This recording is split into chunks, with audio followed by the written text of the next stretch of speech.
Welcome back. By putting in the transactions and placing them in the right categories when they happen, we are now then able to look at reports that will accurately reflect where the business is, and we'll be able to answer the question, is our business profitable? And to do that, Quicken will give us a very easy way of being able to tell by going to the Reports tab, going to the Business section, and then pulling up the traditional profit and loss statement.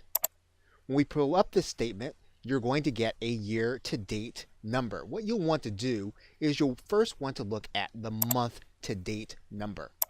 This will be where you are right now in the month. You'll be able to look to find out if the business is profitable. In fact, if you look at your expenses and your income and something looks as if there is something that you need to investigate further, what you can do is you can actually hover over this particular line. You can actually click in to see what the line item is.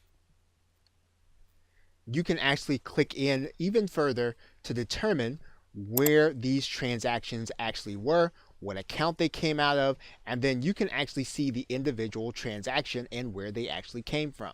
So this is a good way of being able to analyze your expenses as well as your income. It's also a good practice to look at the past month to date. So you can actually look at last month and you'll be able to tell and look at the previous 30 days to look to find out if you were profitable last month. And you can determine where your expenses are coming from by going to the line item, clicking in, and then you'll be able to actually click in even further by looking at these drop-down menus. You'll be able to tell where your larger expenses were. What you can also do is you can look at custom dates, you can look at the last 12 months, or you can look at a period, for example, between the middle of 2 months.